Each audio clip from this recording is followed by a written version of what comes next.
लोग एक बार दिख जाए। हाँ चलो बताओ। पहली बात तो ये है, आज मैं प्रदेश स्तरीय इंटक समिति की बैठक के लिए आया हूँ, क्योंकि देश में और प्रदेश में मजदूरों के हितों का संरक्षण नहीं हो रहा है। गांव के महात्मा गांधी नरेगा का मजदूरों का पेमेंट नहीं हो रहा है, उनको काम नहीं मिल रहा है, पलायन हो रहा है और कोई सुनने वाला नहीं है। खुलेआम मजदूरों के जो कानून थे इन्होंने बदल दिए जी, और राष्ट्रीय मजदूर जो मीटिंग होना चाहिए जो कि जिनीवा इंटरनेशनल कन्वेंशन के अंतर्गत होना चाहिए जी, तो वो उसका पालन नहीं हो रहा है जी। 2015 के बाद से त्रिपक्षीय बैठक आज तक नहीं हुई है जी। इन सब बातों को लेकर हम आज यहाँ बात करेंगे। मध्य प्रदेश में बीजेपी ने बेरोजगार युवाओं को आकांक्षी युवा कहा है। बीडी शर्मा क्या कह रहा है? मैं ये कह रहा था कि बीडी शर्मा ने आज नॉन पॉलिटिकल यंगस्टर्स के कार्यक्रम में ये कहा है कि परिवारवाद भी देश के विकास में बहुत बड़ी चुनौती और अवरोध है। एक परिवार के 3-3 लोग सदन में बैठते हैं, उनका निशाना कांग्रेस की तरफ। अरे यार क्या, हमारा हाथ किसी की तरफ निशाना नहीं है। लोकतंत्र में जनता जिसको भेजती है उसका वो अधिकार होता है। बिल्कुल नीचे कर ले रहे हैं जी। सिंधिया जी राज्यसभा में, यशोधरा जी विधानसभा में जी, वसुंधरा जी विधानसभा में, राजनाथ सिंह जी उनके पुत्र, ऐसे अनेक उदाहरण मेरे पास हैं। इसलिए लोकतंत्र में वही चुनकर आता है जिसे जनता चाहती है। परिवारवाद जो है ये सामंती प्रवृत्ति का सूचक है। इसलिए आज के लोकतंत्र में कहीं कोई सामंत नहीं है। सामंत वो है जिसके पास वोट का हक है, यानी कि देश का हर नागरिक आज सामंत है।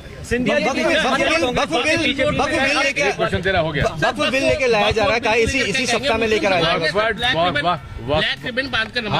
हम वक्फ बोर्ड जो संशोधित बिल लाया जा रहा है हम उसके खिलाफ हैं, क्योंकि ये बुनियादी तौर पर भारतीय संविधान का जो प्रावधान है, माइनॉरिटीज का पूरा अधिकार है संरक्षण, उनके अधिकारों को छीनने का ये जो कुटिल प्रयास है इस देश में पिछले 11 साल में ये पूरी सरकार केवल हिंदू मुसलमान के अलावा दूसरा कोई काम नहीं कर रही। मध्य प्रदेश में बीजेपी ने बेरोजगारों को नया नाम दिया है, आकांक्षी युवा कहलाएंगे, ऐसा? हाँ, उनको रोजगार मत देना, उनको नए नए नाम दे देना। हालत ये है कि ना उनका रोजगार मिल रहा है, जो इम्तिहान हो जाता है उसका नतीजा नहीं आता। नर्सिंग घोटाला आपको मालूम है, आज तक उस पर कोई कार्रवाई नहीं हुई। भारतीय जनता पार्टी भावनाओं को भड़काकर राजनीति करती है, और ये कभी शहर का नाम बदल दो, कभी मोहल्ले का नाम बदल दो।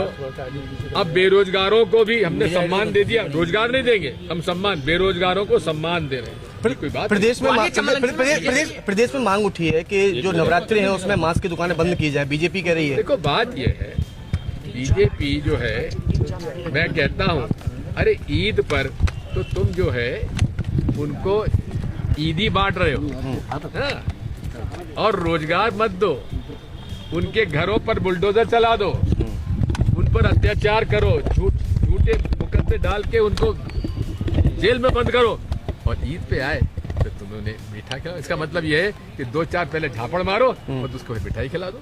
क्या इसमें ये न्याय है क्या? राजा साहब, आपने पत्र लिखा है हमको जो रेलवे स्टेशन का नाम कुछ करने का।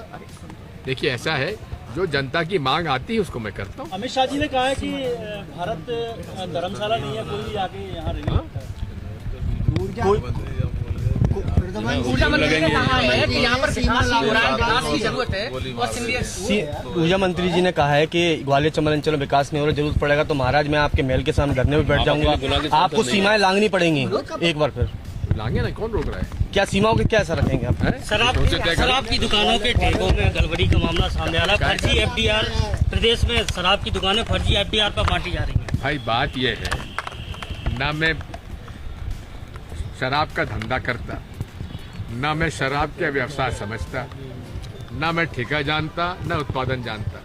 तो जो इसमें लगे हैं उनसे पूछो। जिलाध्यक्ष की घोषणा कब तक हो सकती है? कांग्रेस की लंबे समय से इंतजार में। तो दोनों पूछ रहे, तीसरा कोई पूछ नहीं रहा है। एक सवाल है आपसे। चोट थी, 100 से ज्यादा घाव थे उस व्यक्ति पर। उस पर किसी प्रकार की आपत्तिजनक अगर टिप्पणी की जाती है तो गलत है।